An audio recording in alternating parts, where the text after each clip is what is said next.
아우라 그룹의 최고층 회의실은 보이지 않는 압력으로 가득 차 있었다. 거대한 통유리창 너머로 서울의 스카이라인이 한눈에 들어왔지만 테이블에 둘러앉은 이사들의 얼굴에는 도시의 활기찬 풍경이 전혀 반영되지 않았다. 모두의 시선은 상석에 앉은 젊은 총수 강민혁에게 고정되어 있었다. 그의 날카로운 턱선과 흔들림 없는 눈빛은 그가 이 거대한 제국을 이끌 자격이 있음을 증명하는 듯했다. 지금 논의 중인 해외 반도체 기업 인수합병 안건은 아우라의 미래 10년을 좌우할 중대한 사안이었다. 강민혁의 목소리는 낮고 단호하게 회의실의 공기를 갈랐다. 그는 프레젠테이션의 마지막 페이지를 가리키며 말했다. 이번 인수는 단순한 사업 확장이 아닙니다. 미래기술 시장의 패권을 장악하기 위한 필수적인 포석입니다. 리스크가 존재한다는 점은 인정하지만 그보다 더 큰 기회가 우리를 기다리고 있습니다. 더 이상 주저할 시간이 없습니다. 그의 말에는 자신감이 넘쳤고 몇몇 젊은 이사들은 고개를 끄덕이며 동의를 표했다. 하지만 보수적인 원로 이사들의 표정은 여전히 굳어 있었다. 그때 최진석 전무가 부드럽지만 교묘하게 반론을 제기했다. 총수님의 비전과 결단력에는 깊이 공감합니다. 하지만 상대 기업의 부실 자산 규모가 예상보다 클 수 있다는 보고가 있습니다. 우리가 너무 서두르는 것은 아닌지 조금 더 신중하게 접근할 필요가 있지 않을까요? 회장님께서 건재하셨다면 분명 안정성을 최우선으로 고려하셨을 겁니다. 그의 말은 표면적으로는 회사를 걱정하는 충언처럼 들렸지만 교묘하게 강태환 회장의 권위를 빌려 강민혁의 리더십에 흠집을 내는 발언이었다. 최진석은 언제나 그런 식이었다. 그는 강민혁의 아버지와 함께 그룹을 성장시킨 원년 멤버 중 한 명으로 늘 충성스러운 모습을 보였지만 그 미소 뒤에는 날카로운 야망의 발톱을 숨기고 있었다. 강민혁은 그의 의도를 꿰뚫어 보았지만 명분이 너무나 그럴듯했기에 대놓고 반박하기 어려웠다. 강민혁이 막 입을 열어 최진석의 주장을 논리적으로 격파하려던 순간 그의 주머니에 있던 휴대폰이 짧게 진동했다. 중요한 회의 중이었기에 그는 의식적으로 무시하려 했다. 하지만 진동은 끈질기게 이어졌다. 발신자는 할아버지 강태환 회장의 비서실이었다. 불길한 예감이 강민혁의 등줄기를 스치고 지나갔다. 평소라면 이 시간에 그것도 이토록 집요하게 연락할 리가 없었다. 그는 이사들에게 잠시 양해를 구하고 자리에서 일어나 회의실 구석으로 향했다. 그의 얼굴에는 짜증과 불안이 뒤섞여 있었다. 전화를 받자마자 수화기 너머에서는 다급하고 떨리는 목소리가 터져 나왔다. 총수님, 큰일 났습니다. 회장님께서 갑자기 쓰러지셨습니다. 그 순간 강민혁의 머릿속이 하얗게 비는 듯했다. 단단하게 그를 지탱하던 세상의 축 하나가 무너져 내리는 충격이었다. 그는 간신히 어느 병원이지? 라고 물었고 떨리는 목소리로 병원 이름을 들었다. 전화를 끄는 그의 얼굴은 핏기가 완전히 가신 채 창백하게 굳어 있었다. 회의실의 모든 이사들은 그의 심상치 않은 표정을 보고 무슨 일이 벌어졌음을 직감했다. 그들의 웅성거림이 점차 커지기 시작했다. 최진석이 가장 먼저 다가와 걱정스러운 표정으로 물었다. 총수님, 무슨 일입니까? 안색이 좋지 않습니다. 그의 눈에는 순간적으로 스쳐 지나가는 기묘한 빛이 있었지만 너무나 짧은 순간이라 아무도 눈치채지 못했다. 강민혁은 그를 돌아볼 여력도 없이 굳은 목소리로 말했다. 할아버지께서 쓰러지셨다고 한다. 지금 위독하시다. 회의는 여기서 중단한다. 그 말을 끝으로 그는 망설임 없이 회의실 문을 향해 달려나갔다. 그의 등 뒤로 남겨진 회의실은 거대한 충격과 혼란에 휩싸였다. 강민혁이 떠나자마자 회의실은 통제불능의 시장처럼 변했다. 이사들은 저마다 휴대폰을 꺼내 누군가와 통화를 시작했고, 아우라 그룹의 심장부에서 터져나온 충격적인 소식은 빛의 속도로 퍼져나가기 시작했다. 최진석은 굳은 표정으로 창가에 서서 멀어져 가는 강민혁의 차를 내려다 보았다. 그의 입가에는 누구도 눈치채지 못할 만큼 옅고 차가운 미소가 걸려 있었다. 드디어 그가 오랫동안 기다려온 기회가 찾아온 것이다. 거대한 사자가 쓰러진 지금 굶주린 하이에나에게는 축제의 시간이 시작된 것이나 다름없었다. 병원으로 향하는 차 안에서 강민혁은 터질 듯한 머리를 감싸쥐었다. 며칠 전까지만 해도 정정하게 서예를 하시던 할아버지의 모습이 눈앞에 아른거렸다. 그는 단순한 조부가 아니었다. 강민혁에게는 아버지이자 스승이었고, 아우라 그룹이라는 거대한 배를 이끄는 등대와도 같은 존재였다. 그런 그가 갑자기 쓰러지다니 도무지 믿을 수가 없었다. 그의 마음속에서는 슬픔과 함께 정체를 알 수 없는 분노가 치밀어 올랐다. 병원 VIP 병동의 복도는 싸늘한 소독약 냄새와 무거운 침묵으로 가득했다. 강민혁이 중환자실 앞에 도착했을 때 이미 그의 아내 유지원이 하얀 얼굴로 그를 기다리고 있었다. 그녀는 언제나처럼 차분하고 단정한 모습이었지만 불안하게 떨리는 그녀의 손끝이 현재 상황의 심각성을 말해주고 있었다. 그녀는 늘 화려하게 자신을 꾸미기보다는 단아하고 기품 있는 분위기를 풍기는 사람이었다. 그래서 많은 사람들은 그녀를 그저 조용하고 수동적인 현모양처로만 생각했다. 유지원은 강민혁을 보자마자 다가와 그의 팔을 잡았다. 민혁 씨, 의사 선생님 말씀으로는 마음의 준비를 해야 할지도 모른대요. 그녀의 목소리는 작게 떨렸지만 혼란에 빠진 남편을 다독이려는 듯 차분함을 잃지 않으려 애쓰고 있었다. 강민혁은 아내를 부축하며 유리창 너머로 할아버지의 모습을 보았다. 온갖 의료기기에 둘러싸여 힘겹게 숨을 내쉬는 모습은 그가 알던 강인한 강태환 회장의 모습이 아니었다. 잠시 후 의사가 나와서 상황을 설명했다. 급성 뇌출혈이었고 이미 손을 쓰기에는 너무 늦었다는 절망적인 이야기였다. 강민혁은 주먹을 불끈 쥐었다. 그가 조금만 더 할아버지의 건강에 신경 썼더라면, 그를 외롭게 만들지 않았더라면 이런 일이 벌어지지 않았을지도 모른다는 죄책감이 그의 어깨를 짓눌렀다. 그는 아내에게 잠시 자리를 비켜달라고 부탁하고 홀로 할아버지의 병실로 들어갔다. 강태환 회장은 간신히 눈을 뜨고 손자를 알아보았다. 그의 입술이 희미하게 움직였지만 제대로 된 소리가 나오지 않았다.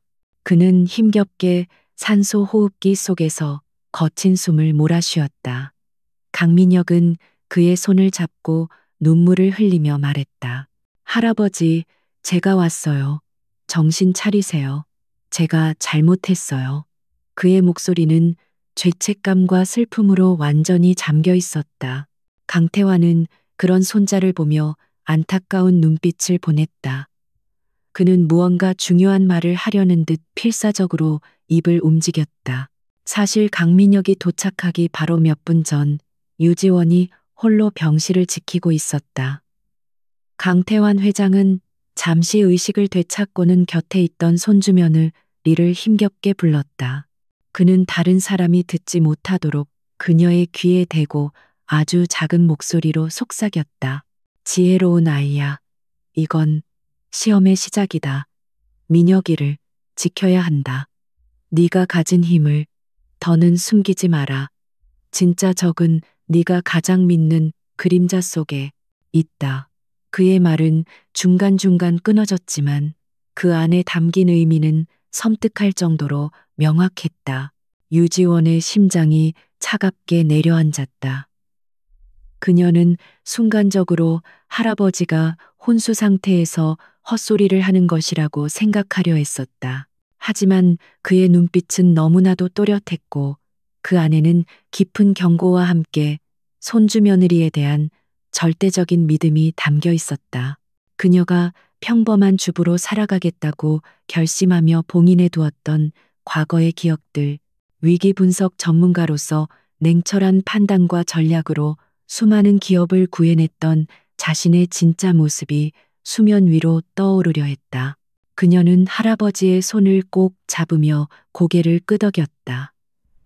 무슨 의미인지 정확히는 알 수 없었지만 그의 마지막 부탁을 반드시 지키겠다고 다짐했다. 바로 그때 강민혁이 병실로 들어왔고 강태환 회장은 다시 의식이 흐려지는 척하며 눈을 감았다. 유지원은 한 걸음 물러나 남편과 할아버지가 마지막 인사를 나눌 수 있도록 자리를 비켜주었다. 그녀는 복도에 서서 방금 전 할아버지가 남긴 수수께끼 같은 말을 곱씹었다. 진짜 적은 네가 가장 믿는 그림자 속에 있다. 그녀의 머릿속에 한 사람의 얼굴이 떠올랐다. 항상 온화한 미소 뒤에 서늘한 계산을 숨기고 있는 남자, 최진석 전무였다. 그날 밤 아우라그룹의 강태환 회장이 위독하다는 뉴스가 모든 언론의 헤드라인을 장식했다. 마치 기다렸다는 듯이 정보는 삽시간에 퍼져나갔고 다음 날 아침 주식시장이 열리자마자 아우라그룹의 주가는 폭락하기 시작했다. 익명의 출처에서 나온 부정적인 루머들이 증권가를 떠돌았고 그룹의 핵심 프로젝트에 참여하기로 했던 해외 투자자들은 갑자기 태도를 바꾸어 재검토를 통보해왔다. 마치 잘 짜인 각본처럼 거대한 폭풍이 아우라 그룹을 덮치기 시작한 것이다. 강민혁은 슬픔에 잠겨 있을 틈도 없이 회사를 지키기 위해 고군분투해야 했다.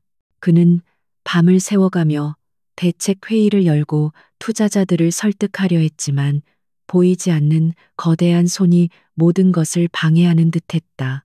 그는 이 모든 공격이 너무나 조직적이고 시기적절하다는 사실에 의문을 품었지만 할아버지를 잃을지도 모른다는 슬픔과 회사가 무너질지도 모른다는 압박감에 이성적인 판단력이 흐려지고 있었다. 유지원은 그런 남편의 모습을 안타깝게 지켜보았다.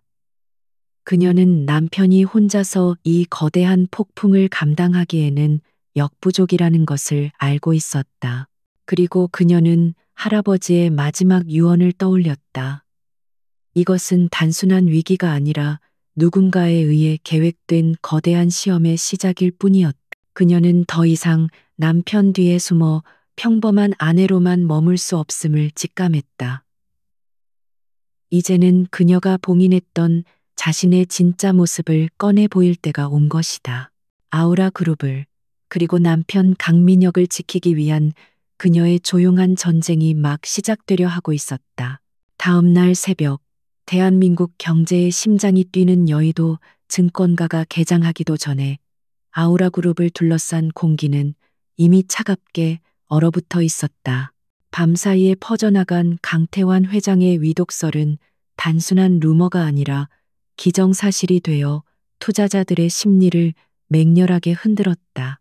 그리고 마침내 개장을 알리는 벨이 울리자마자 마치 거대한 댐이 무너지듯 아우라 그룹의 주식을 향한 엄청난 매도 물량이 쏟아져 나왔다. 모니터에 표시된 파란색 하락 화살표는 곤두박질치는 폭포수처럼 보였다. 비상대책회의가 소집된 아우라 그룹의 전략 상황실은 그야말로 전쟁터였다. 수십 개의 모니터에는 각종 주가 지수와 외신 뉴스, 실시간 데이터들이 쉴 새 없이 번쩍였다. 강민혁은 뜬 눈으로 밤을 새운 탓에 눈이 붉게 충혈되어 있었지만 그의 자세는 조금도 흐트러짐이 없었다. 그는 상황판 중앙에 떠 있는 그룹의 주가 그래프를 응시했다. 개장 10분 만에 시가 총액 수조 원이 증발해버린 끔찍한 광경이었다. 이것은 단순한 패닉 셀링이 아니었다.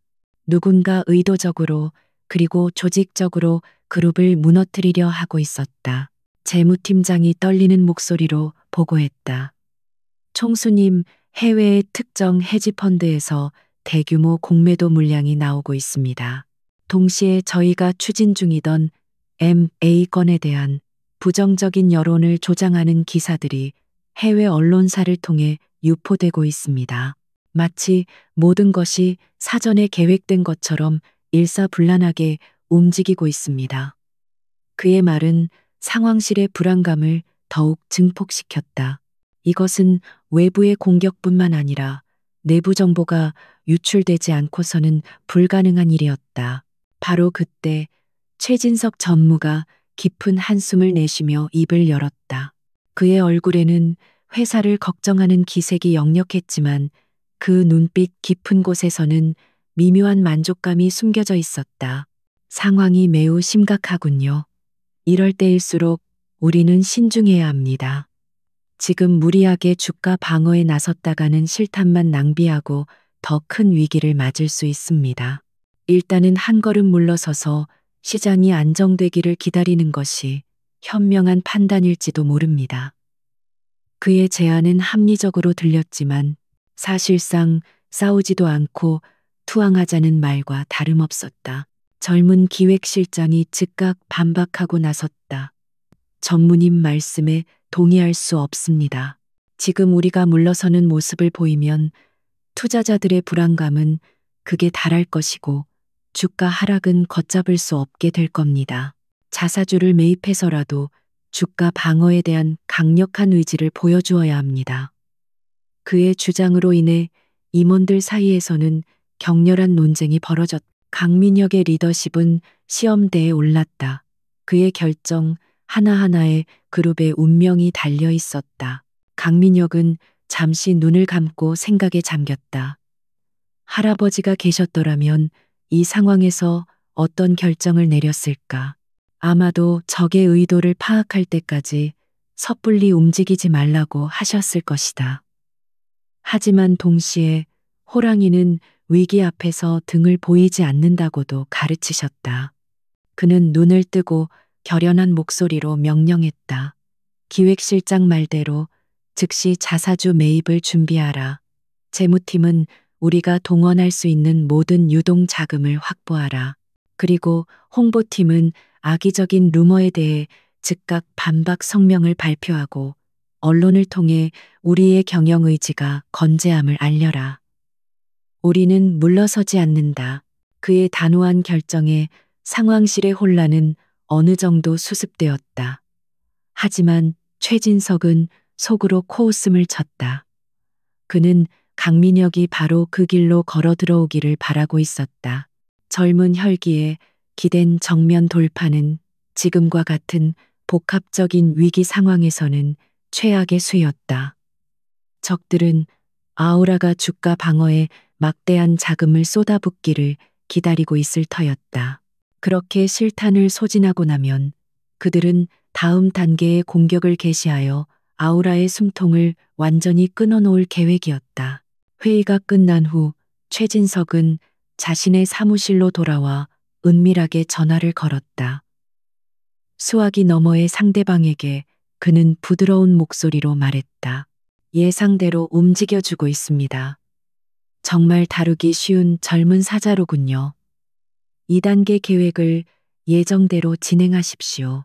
주요 협력사들을 흔들어서 공급망에 균열을 일으키는 겁니다. 사자의 발톱뿐만 아니라 다리까지 묶어버려야지요. 전화를 끄는 그는 창밖으로 보이는 아우라 그룹의 거대한 로고를 바라보며 차가운 미소를 지었다. 저 거대한 제국이 곧 자신의 손아귀에 들어올 것이라는 확신에 가득 차 있었다. 한편 강민혁은 잠시 틈을 내어 병원으로 향했다. 회사에서는 냉철한 지휘관이었지만 중환자실 유리창 앞에 서자 그는 다시 무력한 손자로 돌아왔다. 할아버지의 상태는 어제와 변함이 없었다. 미동도 없이 누워있는 그의 모습은 강민혁의 마음을 갈갈이 찢어 놓았다. 그는 회사와 할아버지 둘 중 어느 하나도 놓칠 수 없다는 압박감에 숨이 막힐 지경이었다. 그때 유지원이 따뜻한 커피를 들고 그의 곁으로 다가왔다. 그녀는 아무 말 없이 그의 어깨를 가볍게 두드려 주었다. 그녀의 손길에는 지친 남편을 위로하는 따뜻함이 담겨 있었다. 너무 무리하지 말아요. 당신까지 쓰러지면 안 되잖아요. 할아버지께서도 그걸 원하지 않으실 거예요.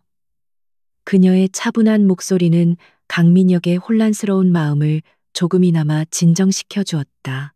그는 아내의 어깨에 잠시 머리를 기댔다. 지금 그가 기댈 수 있는 유일한 안식처였다.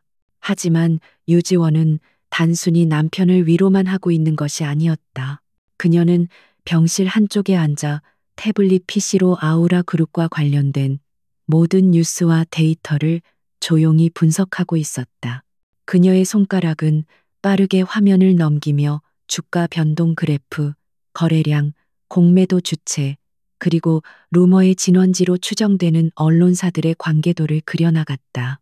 그녀의 눈빛은 더 이상 온화한 아내의 것이 아니었다.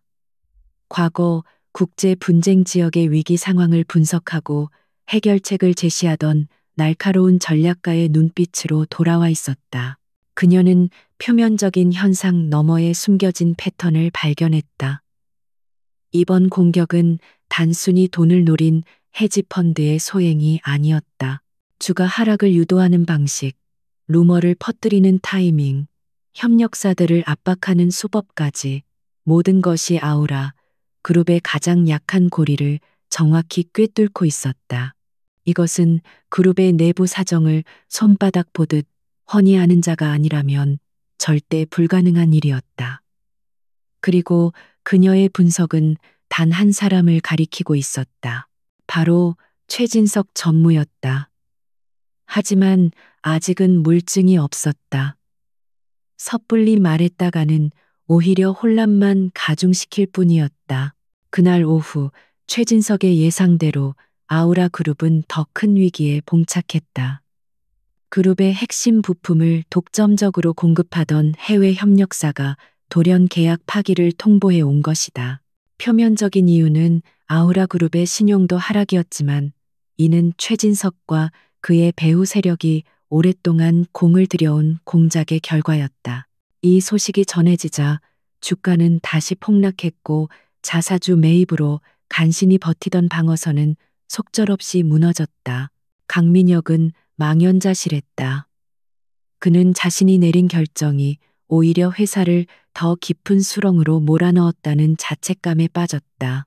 임원들 사이에서는 그의 리더십에 대한 불신과 회의론이 고개를 들기 시작했다. 특히 최진석은 이 기회를 놓치지 않고 원로 이사들을 규합하며 자신의 입지를 다져나갔다. 그는 비공식적인 자리에서 강 총수가 너무 젊고 경험이 부족해서 위기 대처 능력이 떨어진다. 이럴 때일수록 우리 같은 경륜 있는 사람들이 중심을 잡고 회사를 지켜야 한다며 은근히 자신을 대안으로 내세웠다. 밤늦게 지친 몸을 이끌고 집으로 돌아온 강민혁은 서재에 틀어박혀 홀로 술을 마셨다. 거대한 제국의 후계자로 태어나 단 한 번도 실패를 모르고 살아온 그에게 이번 시련은 너무나도 가혹했다. 그는 자신의 무력함에 분노했고 보이지 않는 적에 대한 공포를 느꼈다. 할아버지가 물려주신 이 위대한 유산을 자신에 대해서 무너뜨리게 될지도 모른다는 두려움이 그를 잠식했다. 유지원은 그런 남편의 뒷모습을 조용히 바라보았다. 그녀의 마음속에서는 더 이상 망설임이 남아있지 않았다.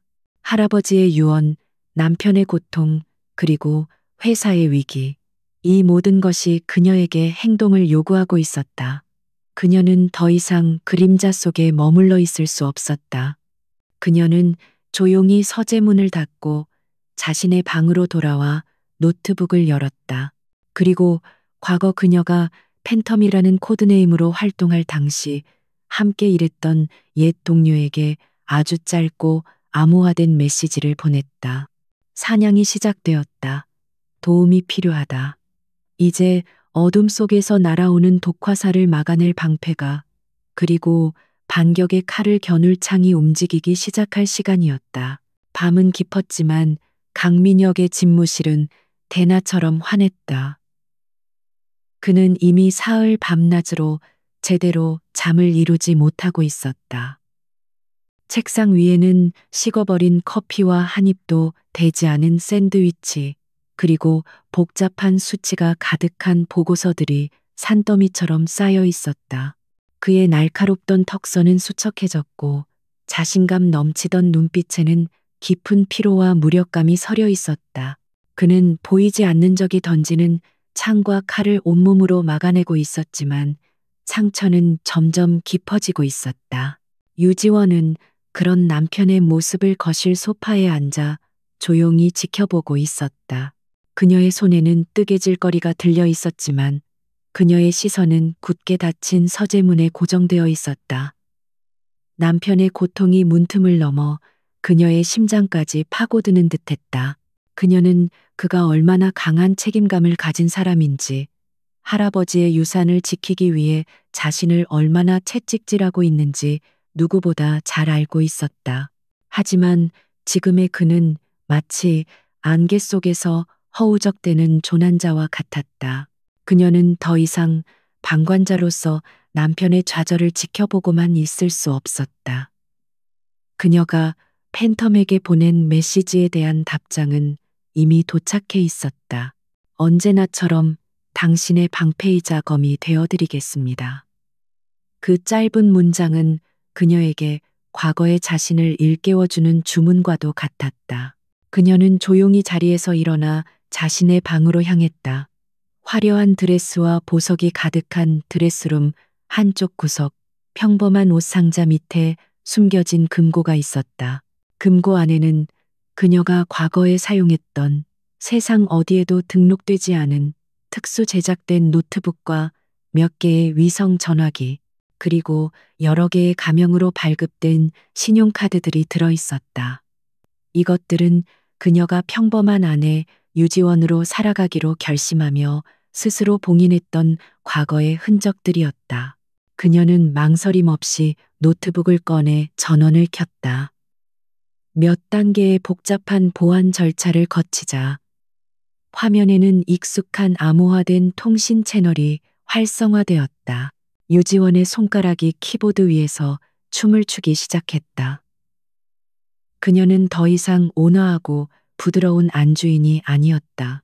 그녀의 눈빛은 한치의 오차도 용납하지 않는 냉철한 분석가의 그것으로 변해 있었다. 그녀는 팬텀이 보내온 접속 코드를 이용해 월스트리트의 비공개 데이터베이스에 접근했다. 아우라 그룹의 주식을 공격한 헤지펀드의 자금 흐름과 거래 패턴을 역추적하기 시작한 것이다. 일반적인 분석가라면 며칠 밤을 새워도 찾아내기 힘든 정보들이 그녀의 손끝에서 재구성되고 있었다. 그녀는 수백만 건의 거래 기록 속에서 미세한 이상 신호를 발견했다. 공격은 여러 개의 유령 회사를 통해 분산되어 이루어지고 있었지만 그 배후에는 동일한 알고리즘이 사용되고 있었다. 그것은 인간의 탐욕이나 공포에 반응하는 일반적인 프로그램이 아니었다. 마치 체스 마스터처럼 아우라 측의 방어 전략을 예측하고 한 수 앞서 움직이는 지능적인 알고리즘이었다. 그리고 그 알고리즘의 초기 버전이 과거 최진석 전무가 주도했던 금융 시스템 개발 프로젝트에서 테스트되었다는 희미한 기록을 찾아냈다. 그것만으로는 부족했다. 그녀는 내부의 증거가 필요했다. 유지원은 다시 팬텀에게 연락해 아우라 그룹 내부 서버의 특정 로그 파일 접근을 요청했다. 팬텀의 능력이라면 회사의 방화벽을 우회하여 흔적을 남기지 않고 필요한 정보를 빼내는 것이 가능했다. 몇 시간 후 그녀의 노트북으로 암호화된 데이터 패킷이 전송되었다. 그 안에는 지난 한 달간의 주요 임원들의 데이터 접속 기록이 담겨 있었다. 그녀는 퍼즐 조각을 맞추듯 데이터를 교차 분석했다. 그리고 마침내 결정적인 단서를 찾아냈다. 강태환 회장이 쓰러지기 직전, 그리고 해외 협력사가 계약 파기를 통보하기 바로 전날 밤 최진석 전무의 집무실 IP 주소에서 그룹의 핵심 기밀인 MA 협상 자료와 공급망 관리 시스템에 접근한 기록이 발견된 것이다. 심지어 접속 시간은 공식적인 퇴근 시간을 훌쩍 넘긴 새벽 시간대였다. 이것은 우연이라고 보기에는 너무나도 명백한 증거였다. 유지원은 자신이 찾아낸 모든 자료를 간결하고 논리적인 보고서로 정리했다.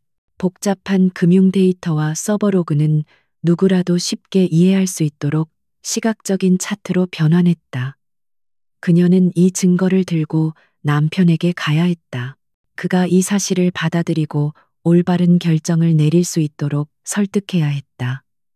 그녀는 완성된 보고서를 암호화된 USB에 저장하고 노트북을 다시 금고에 넣었다.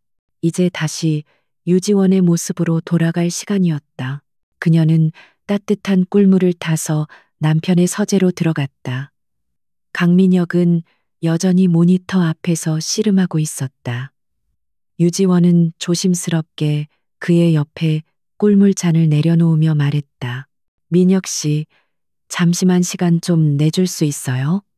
당신에게 보여줄 게 있어요. 그녀의 목소리는 차분했지만 그 안에는 비장함이 서려 있었다. 강민혁은 피곤한 눈으로 아내를 돌아보았다. 지원아, 미안하지만 지금은 너무 바빠. 회사 일로 머리가 터질 것 같아.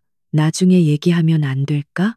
유지원은 그의 반응을 예상했다는 듯 조금도 물러서지 않았다. 아니요, 지금이어야만 해요. 이건 회사 일과 관련된 아주 중요한 문제예요. 그녀의 단호한 태도에 강민혁은 의아한 표정을 지었다. 그는 마지못해 의자의 등을 기댔다. 무슨 일인데 그래? 당신이 회사 일에 대해 뭘 안다고.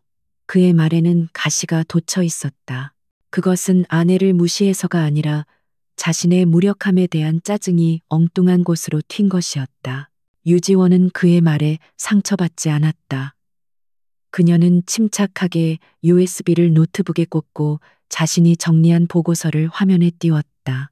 우리가 당하고 있는 공격은 외부 세력의 단독 소행이 아니에요. 내부의 최고위층 조력자가 없다면 불가능한 일이에요. 그리고 나는 그 유력한 용의자를 찾아냈어요. 그녀는 헤지펀드의 거래 알고리즘과 최진석 전무가 과거에 개발했던 시스템의 유사성을 설명하고 그의 비정상적인 서버 접속 기록을 차트로 보여주었다. 강민혁은 처음에는 아내의 말을 믿지 않으려는 듯 회의적인 표정으로 화면을 바라보았다. 그는 최진석 전무를 완벽하게 신뢰하지는 않았지만 그가 할아버지의 시대부터 회사를 위해 헌신해온 원로라는 사실을 무시할 수 없었다. 아내가 제시하는 증거들은 그럴듯했지만 동시에 너무나 충격적이어서 현실로 받아들이기 어려웠다. 지원아, 이건 너무 비하기 심해. 최 전무님이 그럴 뿐이 아니야. 이건 그저 우연의 일치일 수도 있어. 당신이 너무 예민하게 반응하는 거야. 유지원은 그의 불신에 찬 눈빛을 정면으로 마주하며 말했다. 민혁 씨, 이건 제 상상이 아니에요. 데이터가 말해주고 있는 사실이에요. 당신이 감정적인 이유로 현실을 외면하는 동안 회사는 벼랑 끝으로 내몰리고 있어요. 제발 제 말을 믿어주세요. 그녀의 목소리는 애원에 가까웠지만 그 눈빛은 한치의 흔들림도 없었다. 그녀의 확신에 찬 모습에 강민혁의 마음도 조금씩 흔들리기 시작했다. 결국 그는 아내의 끈질긴 설득에 못 이겨 다음 날 아침 몇몇 핵심 임원들만 참석하는 비공식 회의를 소집했다. 그리고 그 자리에는 당연히 최진석 전무도 포함되어 있었다. 유지원은 강민혁의 아내가 아닌 아우라 그룹의 위기 분석 자문이라는 임시 직함으로 회의에 참석했다. 그녀가 회의실에 들어서는 순간 임원들의 얼굴에는 당혹감과 호기심이 뒤섞인 표정이 떠올랐다. 유지원은 떨지 않았다. 그녀는 대형 스크린에 자신의 분석 자료를 띄우고 어젯밤 남편에게 설명했던 내용을 더욱 정제된 언어로 발표하기 시작했다.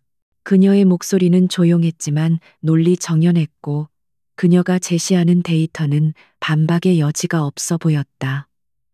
회의실의 공기가 점차 무거워졌다.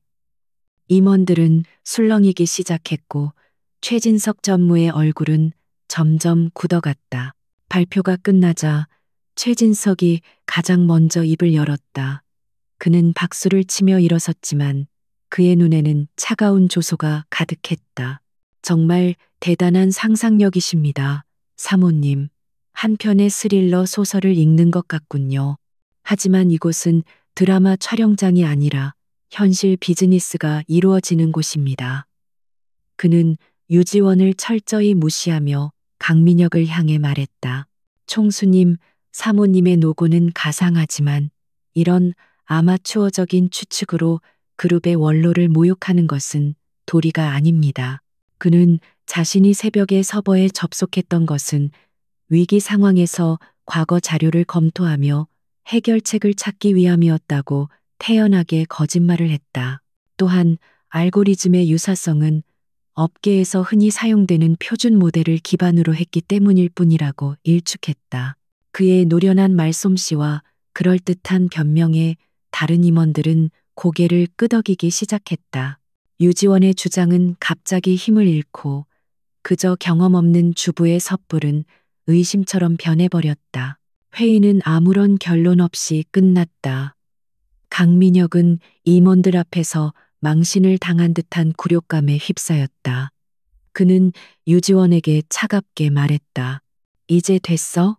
내 체면만 우습게 만들었잖아. 다시는 회사 일에 끼어들지 마. 그 말을 남기고 그는 차갑게 돌아섰다. 유지원은 텅 빈 회의실에 홀로 남았다.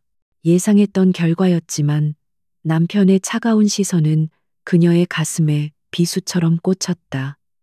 하지만 그녀는 좌절하지 않았다. 오히려 이 일로 인해 두 가지 사실을 확실히 깨달았다. 첫째, 최진석은 생각보다 훨씬 더 교활하고 위험한 인물이라는 것. 둘째, 이 싸움은 이제 온전히 그녀 혼자서 감당해야 한다는 것이었다. 그녀의 눈빛이 다시 차갑게 빛났다. 이제부터는 진짜 전쟁의 시작이었다. 강민혁의 차가운 등은 그 어떤 비난의 말보다도 유지원의 가슴을 아프게 찔렀다. 텅 빈 회의실에 홀로 남은 그녀는 잠시 눈을 감았다. 굴욕감이나 분노는 느껴지지 않았다.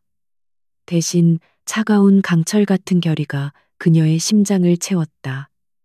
남편은 현실을 보지 못하는 것이 아니었다. 그는 총수라는 자리의 무게와 남편이라는 자존심, 그리고 손자라는 죄책감 사이에서 길을 잃었을 뿐이다. 그렇다면 길을 찾는 것은 온전히 그녀의 몫이었다. 이제 더 이상 설득이나 이해를 구할 필요가 없었다. 오직 결과로 증명해야만 했다. 유지원은 회의실을 나와 곧장 자신의 차에 올랐다. 그녀는 익숙하게 암호화된 메신저를 열어 단 한 사람에게 메시지를 보냈다. 지금 만날 수 있을까요? 김 팀장님? 메시지의 수신인은 아우라 그룹의 데이터 분석팀을 이끄는 젊은 천재 김도윤 팀장이었다. 그는 오늘 회의에 배석하여 유지원의 발표를 처음부터 끝까지 지켜본 몇 안 되는 실무자 중 한 명이었다. 그녀는 그의 눈빛에서 다른 임원들과는 다른 지적인 호기심과 동요를 읽어냈었다.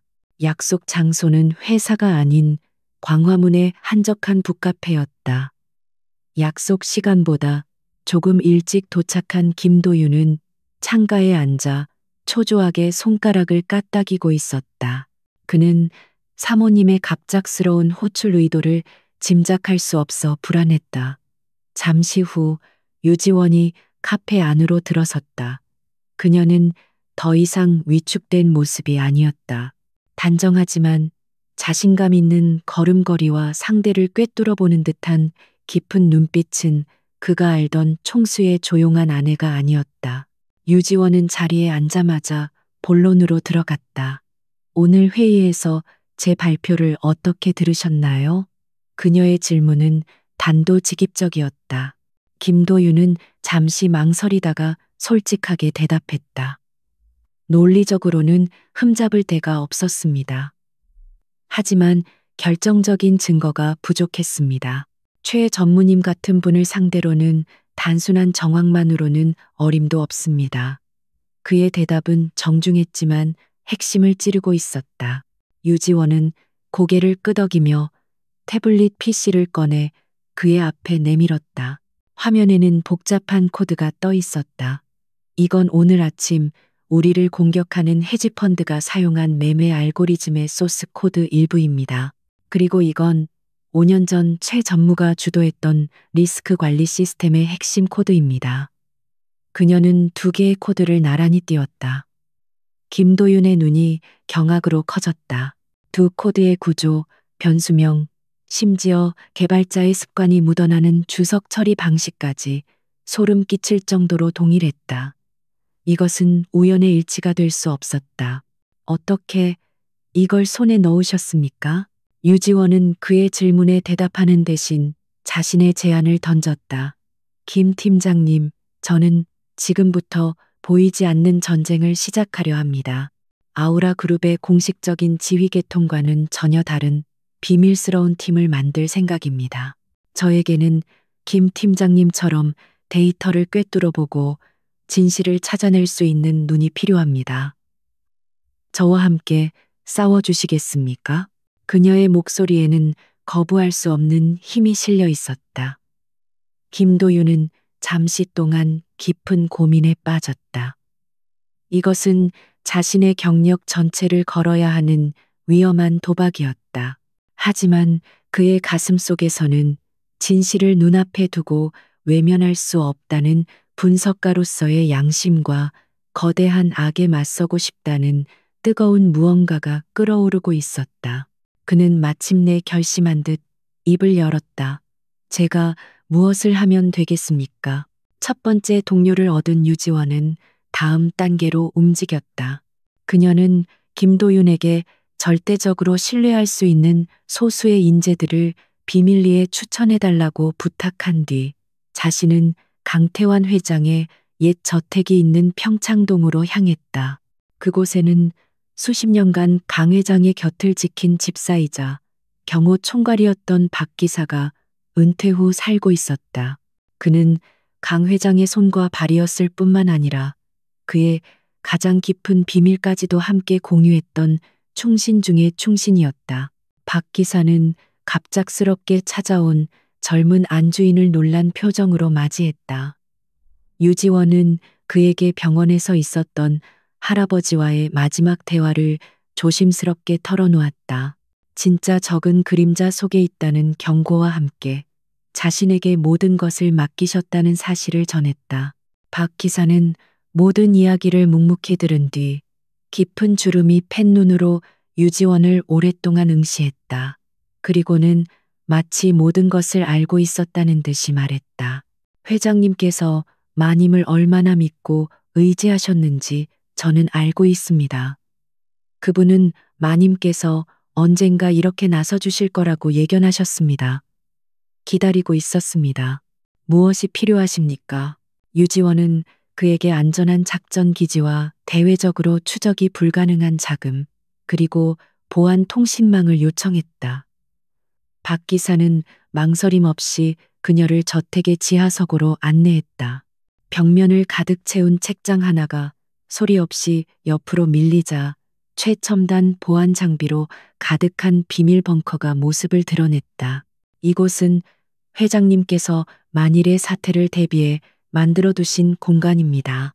외부와는 완벽하게 차단되어 있고 그 어떤 해킹도 불가능합니다. 자금과 장비 역시 회장님께서 따로 준비해 두신 비자금을 사용하시면 됩니다. 그곳은 마치 첩보 영화에나 나올 법한 완벽한 비밀 작전 본부였다. 며칠 후 그 비밀 벙커에 유지원의 유령팀이 처음으로 모였다. 김도윤 팀장이 신중하게 선발한 인원들이었다. 월스트리트 출신의 전설적인 트레이더였지만 업계의 환멸을 느끼고 은퇴한 차민준, 그리고 국정원 사이버 안보팀 출신의 천재 화이트 해커 오세영, 박 기사가 추천한 군 정보사 출신의 기업 정보 분석 전문가 이강우까지 총 5명의 소수 정예였다. 그들은 모두 각자의 분야에서 최고였지만 거대 조직의 정치나 관료주의의 염증을 느끼고 있던 인재들이었다. 유지원은 팀원들 앞에 서서 현재 아우라 그룹이 처한 상황과 최진석의 배신에 대한 증거들을 브리핑했다. 그리고 그녀의 반격 계획을 설명했다. 우리의 작전은 2개의 축으로 진행됩니다. 첫 번째는 방패입니다. 강민혁 총수가 회사의 자금으로 힘겹게 주가를 방어하고 있는 동안 우리는 외부에서 교란 작전을 펼쳐 적의 공격 리듬을 끊고 출혈을 강요할 것입니다. 적의 알고리즘을 역이용하여 최소한의 자금으로 최대한의 효과를 낼 겁니다. 그녀는 이어서 말했다. 두 번째는 검입니다. 최진석 전무와 그 배후 세력의 연결 고리를 찾아내야 합니다. 자금 흐름, 통신 기록, 그들의 모든 약점을 파고들어 다시는 빠져나올 수 없는 덫을 놓을 겁니다. 우리는 어둠 속에서 움직이는 유령입니다. 우리의 존재는 그 누구에게도, 심지어 강민혁 총수에게도 알려져서는 안 됩니다. 팀원들의 눈빛이 빛나기 시작했다. 이것은 단순히 회사를 구하는 일이 아니었다. 거대한 악의 카르텔에 맞서 자신들의 능력을 최대한으로 발휘할 수 있는 짜릿한 지적 전쟁의 시작이었다. 그날부터 비밀 벙커의 불은 꺼지지 않았다. 차민주는 유지원의 지시에 따라 강태환 회장이 남긴 비자금을 이용해 수십 개의 유령 계좌를 통해 교란 매매를 시작했다. 그는 적의 알고리즘이 예측할 수 없는 비정상적인 패턴으로 주식을 사고 팔며 시장에 혼란을 주었다. 오세영은 최진석과 해외 헤지펀드 사이에 암호화된 통신 채널을 추적하기 시작했고, 이강우는 최진석의 주변 인물들과 과거 행적을 샅샅이 파헤치며 그의 약점을 분석했다. 유지원은 이 모든 작전을 총지휘하는 사령관이었다. 그녀는 거대한 체스판을 내려다보듯 전장의 모든 상황을 파악하고 각 팀원에게 정확한 임무를 지시했다. 낮에는 여전히 남편을 걱정하는 조신한 아내의 모습을 연기했지만 밤이 되면 그녀는 아우라 그룹의 운명을 쥔 비밀스러운 전략가로 변신했다. 그녀의 머릿속에는 오직 하나의 목표만이 존재했다. 바로 적의 심장에 비수를 꽂고 이 지긋지긋한 전쟁을 끝내는 것이었다. 그리고 그 칼날은 점점 더 날카롭게 벼려지고 있었다. 최진석의 예상과 달리 아우라 그룹의 주가는 더 이상 속절없이 무너지지 않았다. 마치 보이지 않는 방파제가 거친 파도를 막아서는 것처럼 결정적인 순간마다 정체불명의 대규모 매수 주문이 들어와 하락세를 멈추어 세웠다. 공격을 주도하던 해외 헤지펀드의 트레이더들은 혼란에 빠졌다. 그들의 정교한 매매 알고리즘이 예측하지 못하는 변칙적인 움직임이었다. 그것은 거대 자본을 동원한 정면 방어가 아니라 마치 숙련된 게릴라처럼 적의 가장 취약한 순간과 허를 찌르는 방식으로 이루어졌다. 최진석은 이 기묘한 현상에 대해 보고를 받으며 미간을 찌푸렸다. 그는 처음에는 강민혁이 동원할 수 있는 모든 자금을 쥐어짜내어 필사적으로 발악하는 것이라고 생각했다. 하지만 거래 패턴을 분석한 보고서를 받아본 순간 그는 이것이 아마추어의 솜씨가 아님을 직감했다. 누군가가 자신들의 공격 패턴을 완벽하게 읽고 그것을 역이용하여 최소한의 비용으로 최대한의 방어 효과를 내고 있었다. 그는 불쾌한 예감에 휩싸였다. 마치 어둠 속에서 누군가가 자신의 움직임을 전부 지켜보고 있는 듯한 느낌이었다. 그 시각 평창동 비밀 벙커 안은 조용한 열기로 가득했다. 월스트리트 출신의 트레이더 차민주는 수십 개의 모니터를 동시에 응시하며 신들린 듯한 속도로 키보드를 두드리고 있었다. 적들이 2차 매도 파동을 준비 중입니다. 5분 뒤 기술주 섹터에서 동반 하락을 유도할 겁니다. 지금 우리가 가진 실탄의 30%를 IT 계열사 주식 매수에 투입해서 함정을 파겠습니다. 그의 목소리는 흥분에 차 있었다. 이것은 그에게 단순한 주식 거래가 아니라 세계 최고의 두뇌들과 벌이는 짜릿한 수싸움이었다. 유지원은 그의 옆에서 전체적인 자금 흐름과 시장 상황을 냉철하게 분석하며 지시를 내렸다. 너무 깊이 들어가지는 마세요. 우리의 목표는 승리가 아니라 교란과 시간 벌기입니다. 그들이 우리를 과대평가하게 만들어서 섣불리 다음 단계로 나아가지 못하게 막아야 합니다. 그녀의 전략은 완벽하게 맞아떨어졌다. 최진석과 배우 세력은 아우라 그룹의 숨겨진 저항력에 당황하여 공격의 속도를 늦추고 상황을 관망하기 시작했다. 유지원의 방패는 성공적으로 작동하고 있었다. 이제 검을 휘두를 차례였다. 천재 해커 오세영은 며칠 밤낮으로 최진석과 헤지펀드 사이의 통신 기록을 추적한 끝에 마침내 의미 있는 성과를 거두었다. 암호화된 통신 내용을 직접 해독하는 건 불가능에 가깝습니다. 하지만 통신이 이루어지는 단말기의 위치를 특정하는 데는 성공했습니다. 그녀는 모니터에 위성 지도를 띄웠다. 하나의 붉은 점은 헤지펀드가 위치한 케이맨 제도의 한 서버를 가리키고 있었고, 다른 하나의 점은 놀랍게도 강원도에 위치한 최진석 소유의 개인 별장 근처를 맴돌고 있었다. 그는 보안을 위해 대포폰을 사용하고 있었던 것이다. 동시에 기업 정보 분석 전문가 이강우 역시 중요한 정보를 물어왔다. 최진석 전무에게는 조세피난처에 설립된 페이퍼 컴퍼니가 하나 있습니다. 베리타스 캐피털이라는 위선적인 이름의 회사입니다. 서류상으로는 미술품 투자를 하는 회사로 되어 있지만 지난 몇 년간 자금 흐름이 전혀 없는 유령 회사입니다. 그의 보고를 듣는 순간 유지원의 머릿속에서 흩어져 있던 퍼즐 조각들이 하나로 맞춰지기 시작했다. 대포폰, 유령 회사. 이것은 명백한 범죄의 흔적이었다. 유지원은 김도윤 팀장에게 지시했다. 오세영 씨가 확보한 통신 시간대와 베리타스 캐피털의 자금 흐름 사이에 연관성이 있는지 분석해 주세요. 아주 작은 연결고리라도 좋습니다. 김도윤은 방대한 데이터를 교차 분석하기 시작했다. 그리고 몇 시간 후 그는 놀라운 사실을 발견했다. 최진석의 대포폰에서 해외로 통신이 이루어진 직후 헤지펀드와 관련된 제3의 계좌에서 베리타스 캐피털로 거액의 자금이 송금된 기록을 여러 차례 찾아낸 것이다. 금액은 교묘하게 분산되어 있었지만 명백히 성공 보수의 성격이었다. 드디어 적의 꼬리를 잡은 것이다.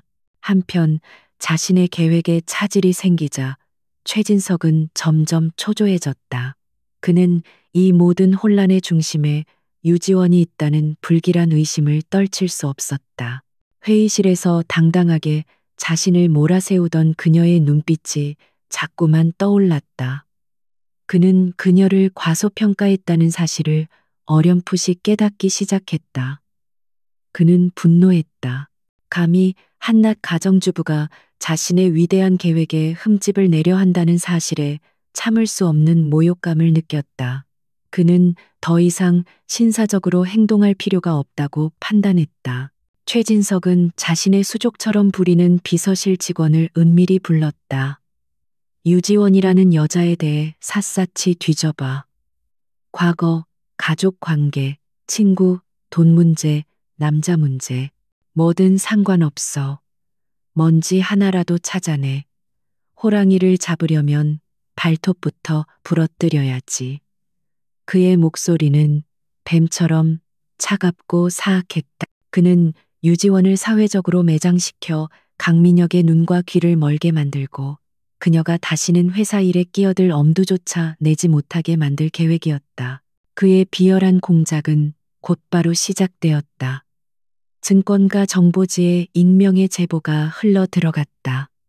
아우라 그룹 안주인, 과거 화려한 남성 편력, 유지원의 친정이 운영하던 작은 회사가 아우라 그룹의 특혜를 받았다는 의혹 등 사실과 거짓을 교묘하게 섞은 악의적인 루머들이었다.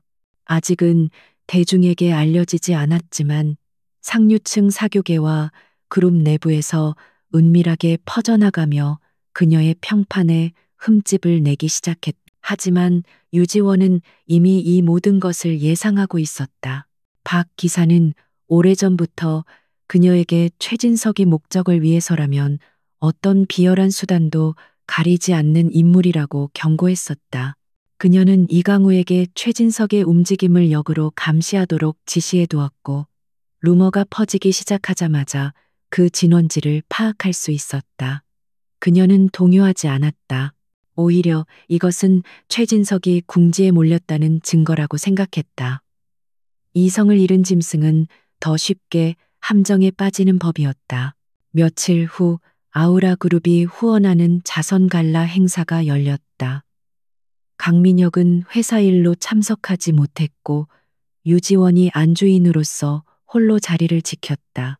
화려한 드레스와 보석으로 치장한 사람들 속에서 그녀는 평소처럼 단아하고 조용한 모습이었다.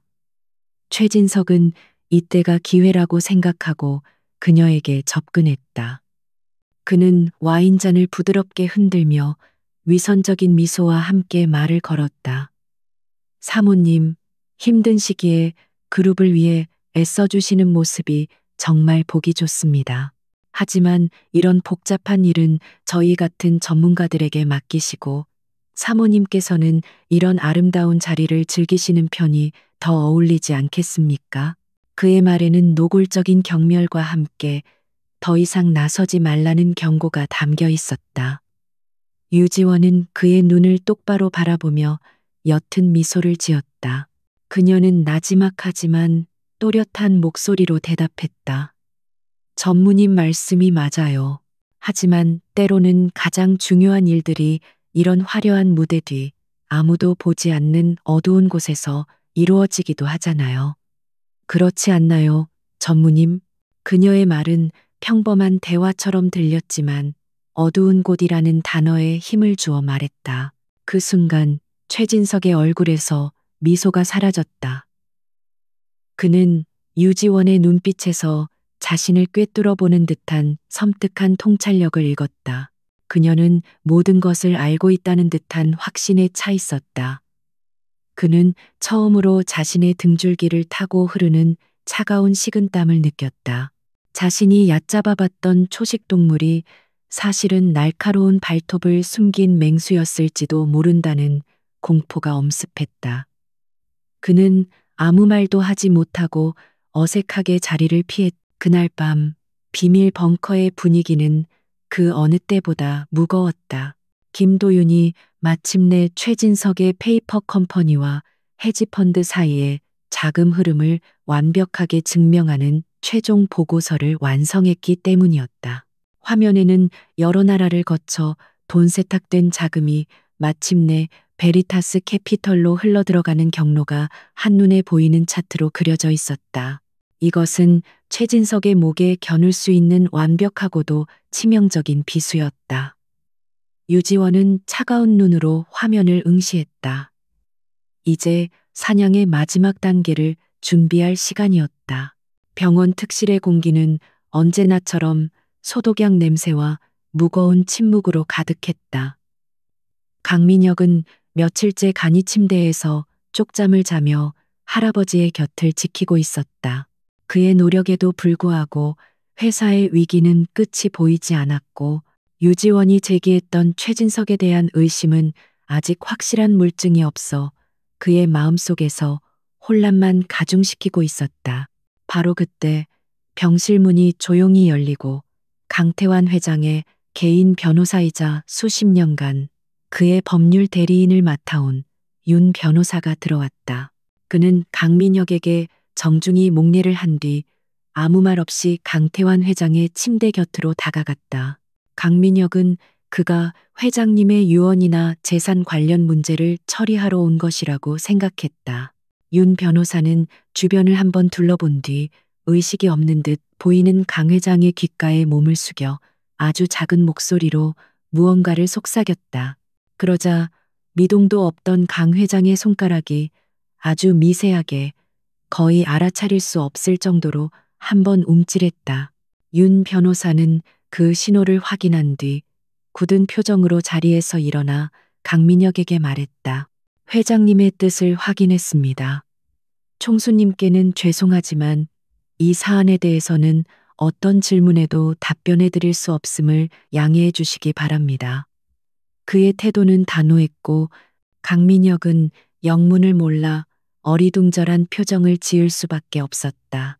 그는 변호사가 떠난 뒤에도 할아버지의 미세한 움직임이 무엇을 의미하는지, 도대체 무슨 일이 벌어지고 있는지 짐작조차 할 수 없었다. 다음 날 아침 대한민국 금융시장은 그야말로 발칵 뒤집혔다.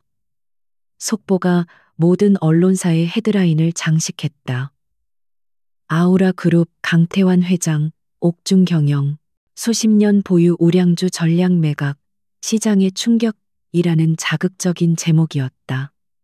기사의 내용은 더욱 충격적이었다. 강태환 회장이 개인 소유의 지주회사를 통해 수십 년간 보유해왔던 국내외 초우량주 포트폴리오를 시장에 모두 내다 팔았다는 것이다. 그 자금으로 거의 알려지지 않은 동유럽의 작은 국가가 발행한 장기 국채를 대량으로 매입했다는 소식도 이어졌다. 이것은 그 어떤 경제 이론으로도 설명할 수 없는 완전히 비상식적인 거래였다. 마치 황금알을 낳는 거위를 팔아 돌멩이를 사들인 것과 같은 행위였다. 증권 전문가들은 방송에 나와 강태환 회장의 정신건강에 심각한 문제가 생긴 것이 틀림없다고 분석했다. 병상에 누워 판단력이 흐려진 노 회장이 평생 일군 제국을 스스로 무너뜨리고 있다는 비관적인 전망이 쏟아져 나왔다. 아우라 그룹의 주가는 그야말로 끝을 모르고 추락했다. 최진석은 자신의 사무실에서 이 소식을 접하고는 환호성을 지를 뻔했다. 하늘이 자신을 돕고 있었다. 그는 강민혁이 회사를 지키기 위해 발버둥 치는 동안 정작 제국의 황제는 스스로 성벽을 허물고 있는 꼴이라고 생각했다.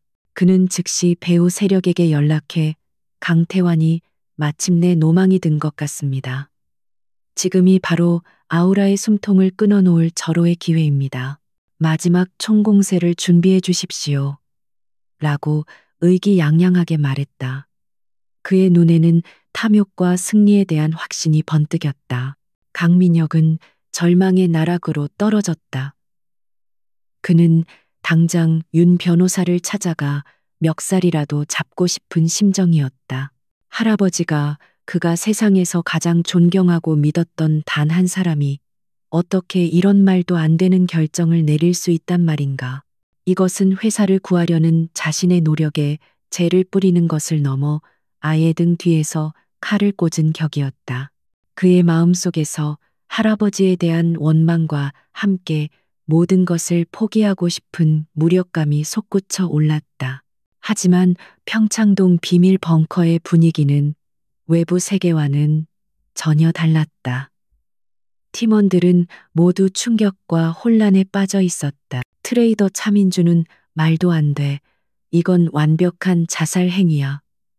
우리가 지금까지 벌어놓은 시간을 단번에 날려버리는 최악의 수라고 라며 머리를 감싸쥐었다. 하지만 유지원만은 달랐다. 그녀는 싸늘하게 식은 눈으로 모니터에 떠있는 동유럽 국가의 국채 정보를 응시하고 있었다. 그녀의 머릿속에서는 무언가 희미한 기억의 조각이 떠오르고 있었다. 그녀는 팀원들의 동요를 뒤로하고 과거 자신이 위기 분석 전문가로 활동할 당시 구축해 두었던 비공개 국제금융정보 아카이브에 접속했다. 그녀의 손가락이 빠르게 키보드를 움직였다. 수많은 오래된 조약들과 금융협정, 잊힌 기사들을 검색하던 그녀의 눈이 마침내 한 곳에 멈췄다. 10년 전 해당 동유럽 국가가 국가부도 위기에 처했을 때 국제 채권단과 맺었던 특수 채무 재조정 협약에 관한 기사였다. 그 협약에는 거의 알려지지 않은 독소 조항이 하나 포함되어 있었다. 채권의 5% 이상을 보유한 단일 주체는 채권단의 동의 없이도 채무국에 대해 즉각적인 자산 동결 및 부채 상환을 요구할 수 있는 권리를 가진다. 그것은 당시 채무국의 필사적인 상황을 이용한 채권단의 잔인한 안전장치였다. 그리고 유지원의 눈앞에 있는 데이터는 강태환 회장이 이번 매입으로 해당 국채의 정확히 5.1%를 확보했다는 사실을 보여주고 있었다.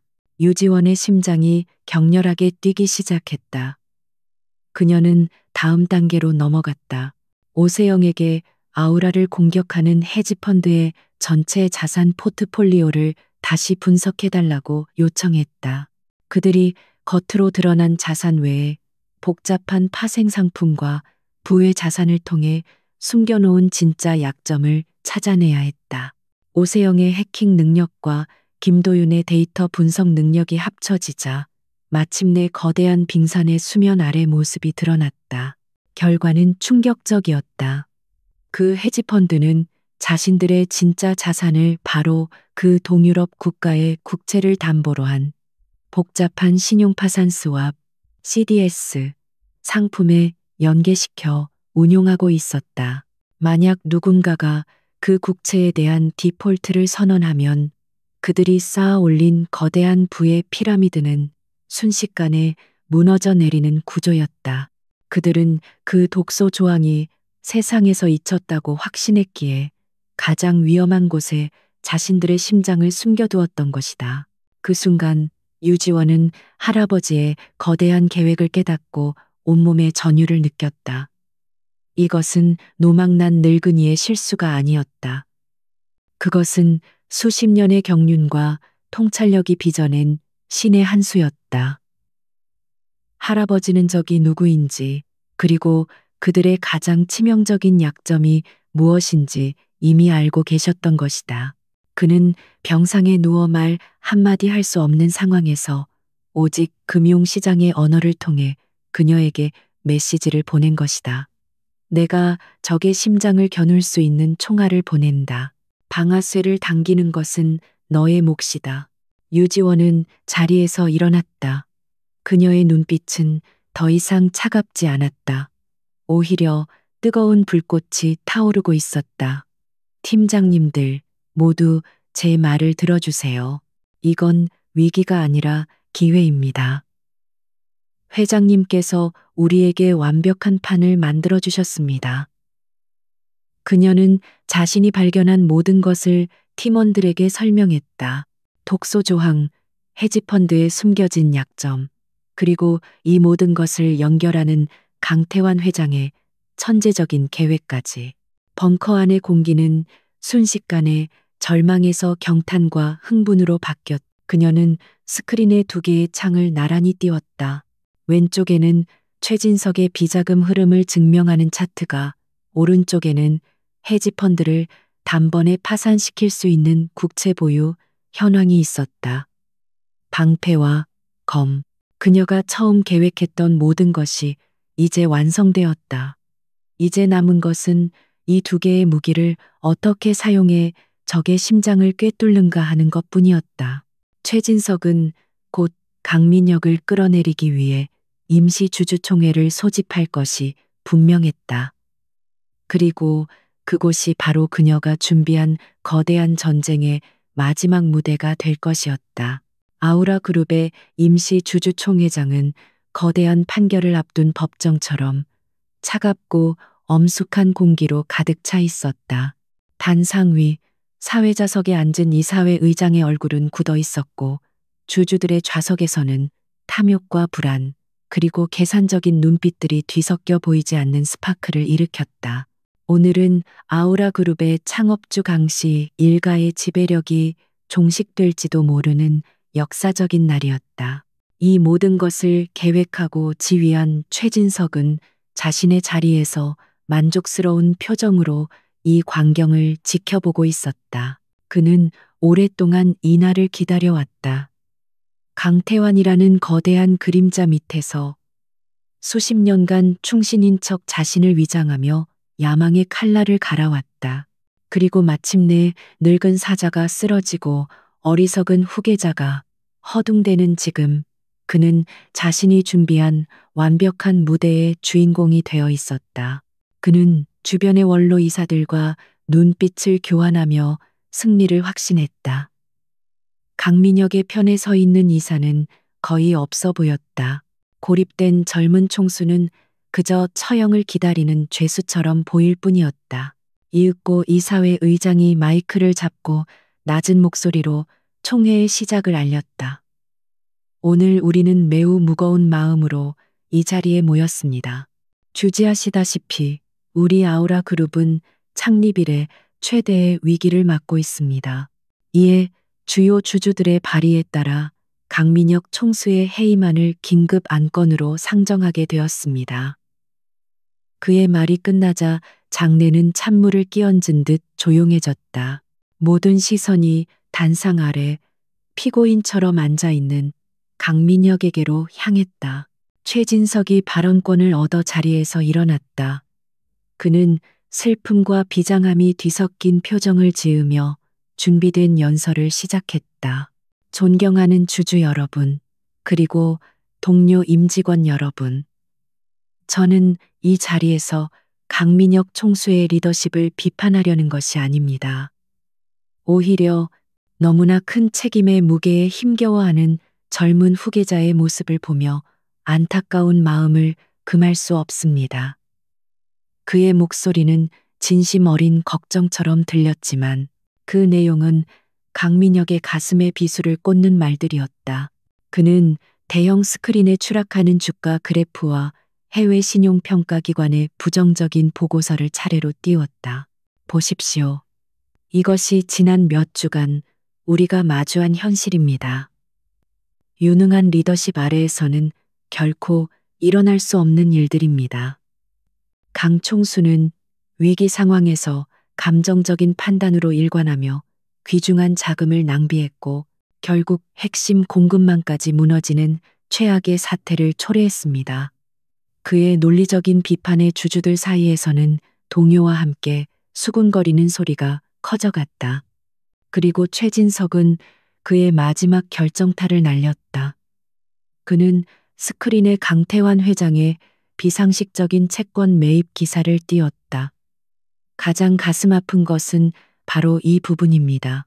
우리가 존경해 마지 않던 강태환 회장님마저 병상에서 판단력이 흐려져 평생 일군 자산을 스스로 파괴하는 지경에 이르렀습니다. 이것이야말로 더 이상 강씨 일가에게 그룹의 운명을 맡겨둘 수 없다는 명백한 증거가 아니고 무엇이겠습니까? 그의 외침은 주주들의 불안 심리를 정확히 파고들었다. 이제 모든 시선은 강민혁에게 향했다. 그는 변호할 기회를 얻었지만 무슨 말을 할 수 있을지 막막했다. 할아버지의 행동은 그 자신조차 이해할 수 없었기에 변호가 불가능했다. 그는 자리에서 일어나 떨리는 목소리로 말했다. 저는 회사를 지키기 위해 최선을 다했습니다. 할아버지의 결정 또한 분명 깊은 뜻이 있을 것이라 믿습니다. 저에게 조금만 더 시간을 주신다면. 하지만 그의 목소리는 힘이 없었고 그의 변명은 궁지에 몰린 자의 애원으로밖에 들리지 않았다. 주주들의 반응은 싸늘했다. 이미 그들의 마음은 최진석이 제시한 데이터와 현실 쪽으로 완전히 기울어 있었다. 최진석은 이 기회를 놓치지 않고 마지막 쐐기를 박았다. 시간은 우리를 기다려주지 않습니다. 지금 필요한 것은 젊은 패기가 아니라 위기를 수습할 수 있는 경륜과 안정성입니다. 부디 현명한 판단으로 아우라의 미래를 지켜주십시오. 그의 연설이 끝나자 그의 편에 선 주주들 사이에서 박수갈채가 터져 나왔다. 승패는 이미 결정된 것처럼 보였다. 이사회 의장은 차가운 목소리로 해임안에 대한 표결을 선언했다. 주주들은 저마다 앞에 놓인 전자투표기를 집어들었다. 강민혁은 눈을 감았다. 할아버지, 아버지, 그리고 자신의 모든 것이었던 아우라가 이렇게 허무하게 남의 손에 넘어가는 순간을 차마 눈을 뜨고 볼 수 없었다. 그의 마음속에서 무언가 무너져 내리는 소리가 들렸다. 이제 모든 것이 끝났다고 생각하는 순간이었다. 바로 그때였다. 육중한 회의장 문이 소리 없이 열린 것은 모든 사람의 시선이 일제히 문 쪽으로 향했다. 그곳에는 평소와 다름없는 단정하고 차분한 모습의 유지원이 서 있었다. 하지만 그녀의 주변에는 평소의 온화함 대신 누구도 감히 범접할 수 없는 서늘하고 강인한 기운이 감돌고 있었다. 그녀의 옆에는 강태환 회장의 법률 대리인인 윤 변호사가 굳은 표정으로 서 있었다. 회의장은 순식간에 술렁이기 시작했다. 저 여자가 왜 여기에 총수부인 아니야? 모두가 당황스러움을 감추지 못했다. 최진석의 얼굴에는 짜증과 경멸이 동시에 떠올랐다. 그는 남편의 해임을 막아보려는 아내의 어설픈 연극이라고 생각했다. 강민영 역시 충격과 당혹감에 휩싸인 채 아내를 바라보았다. 여기서 뭘 어쩌겠다는 것인가. 오히려 자신을 더 비참하게 만들 뿐이었다. 유지원은 그 모든 시선을 아무렇지 않게 받아내며 또각거리는 구두 소리와 함께 당당하게 단상을 향해 걸어갔다. 그녀의 걸음걸이에는 한치의 망설임도 없었다. 이사회 의장이 당황하며 그녀를 제지하려 했지만 그보다 먼저 윤 변호사가 나서서 그의 앞을 막았다. 그리고 윤 변호사는 주주들을 향해 그리고 마이크를 통해 회의장 전체에 울려 퍼지도록 장엄하게 선언했다. 지금부터 강태환 회장님의 모든 의결권 행사는 회장님으로부터 적법한 절차에 따라 모든 권한을 위임받은 공식 대리인 유지원 여사를 통해 이루어질 것임을 선포합니다. 그 선언은 회의장에 떨어진 폭탄과도 같았다. 최진석의 얼굴은 경악으로 굳어버렸고 강민혁은 자신의 귀를 의심했다. 주주들은 믿을 수 없다는 표정으로 웅성거렸다. 유지원은 마침내 단상 앞에 섰다. 그녀는 더 이상 누군가의 아내나 며느리가 아니었다. 그녀는 이 전쟁의 흐름을 바꿀 아우라 그룹의 새로운 지휘관이었다. 윤 변호사의 선언이 끝나자 주주 총회장은 마치 시간이 멈춘 듯한 정적에 휩싸였다. 사람들은 방금 들은 말을 이해하려는 듯 유지원과 윤 변호사를 번갈아 쳐다보았다. 가장 큰 충격을 받은 사람은 최진석이었다. 그의 얼굴에서 자신만만했던 미소는 온데간데 없이 사라지고 경악과 불신이 그 자리를 대신했다. 그는 이 상황을 도저히 받아들일 수 없었다. 치매 걸린 늙은이가 저 조용하고 순종적이기만 하던 계집애에게 그룹의 운명을 맡겼다고? 말도 안 되는 소리였다. 그는 벌떡 일어나 고함을 질렀다. 이게 무슨 말도 안 되는 희극입니까? 의장, 당장 저 여자들을 회의장에서 끌어내시오.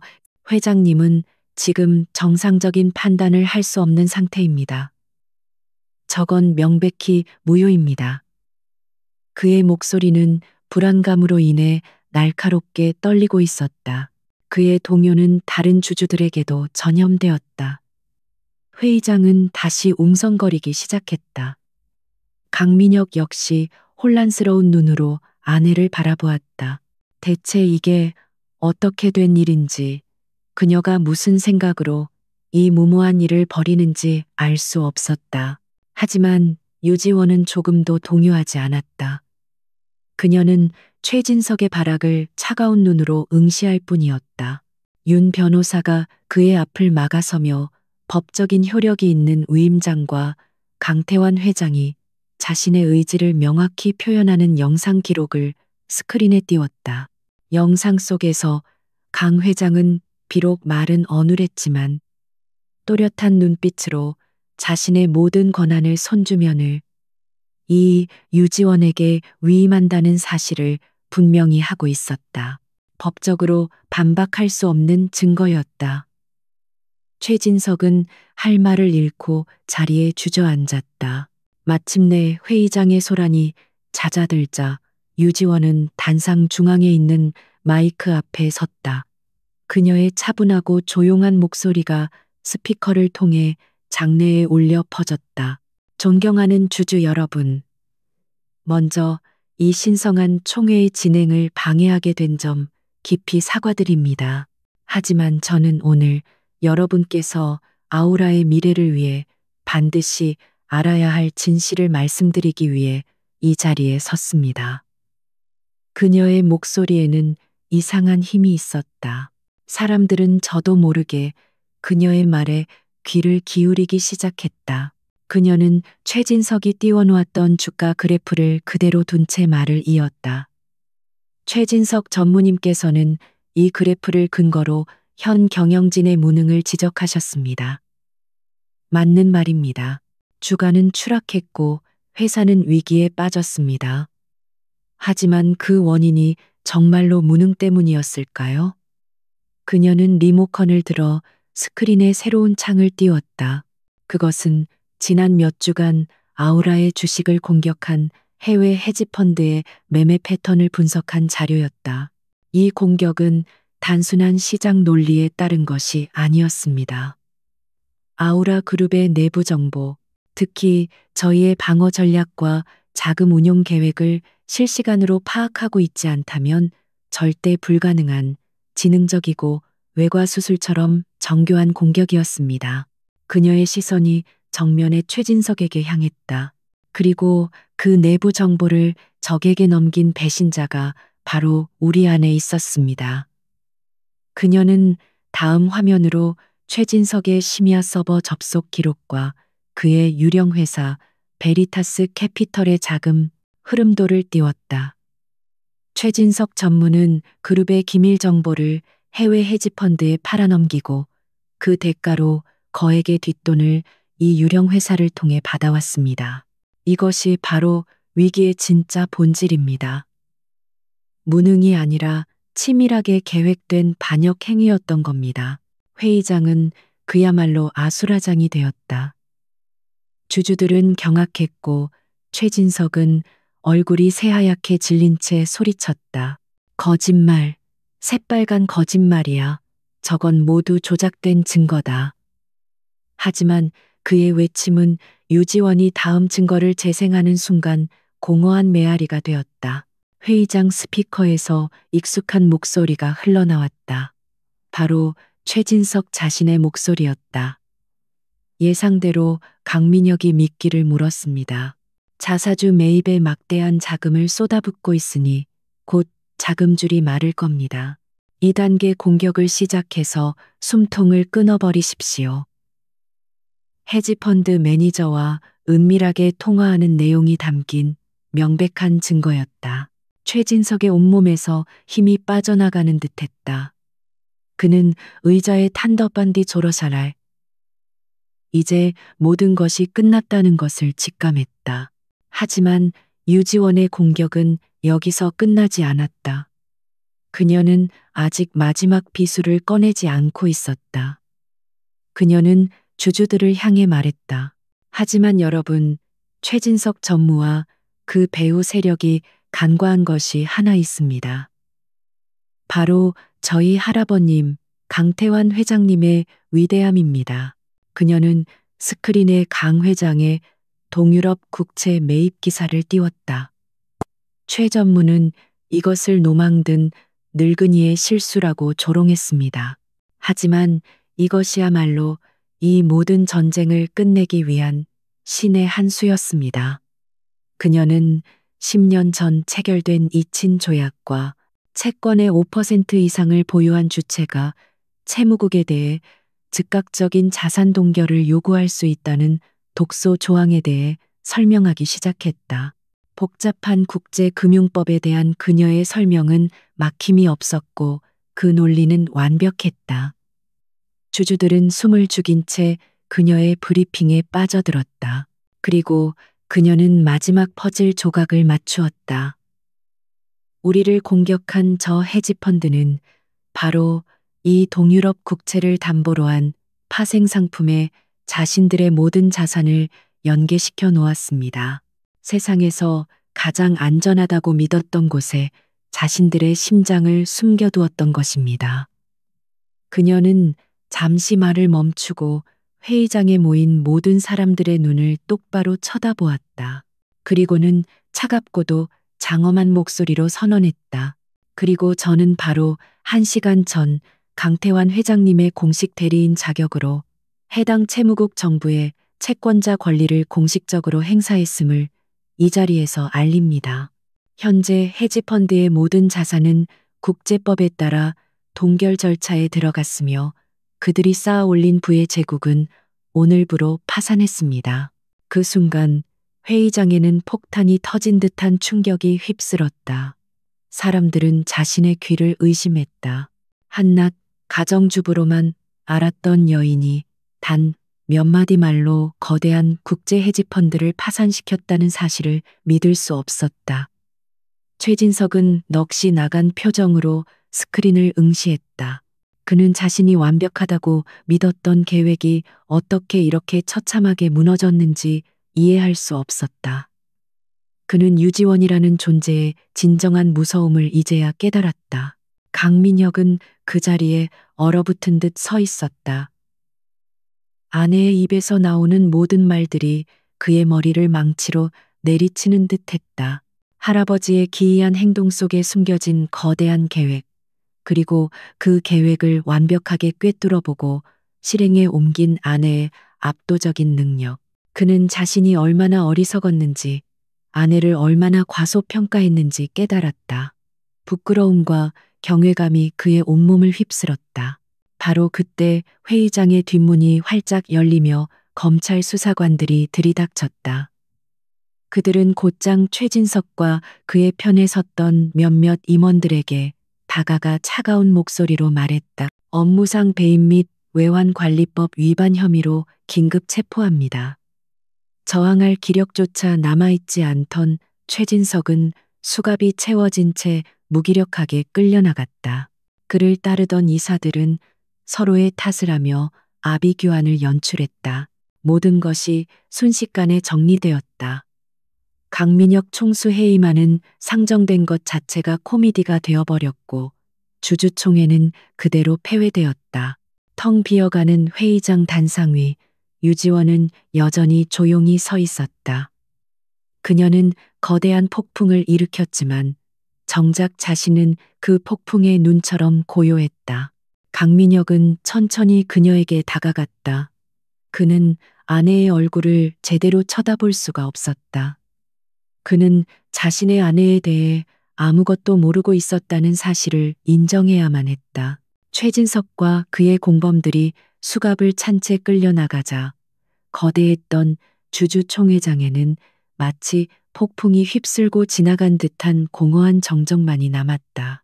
조금 전까지 울려 퍼지던 고성과 비난, 그리고 경악의 목소리들은 모두 거짓말처럼 사라졌다.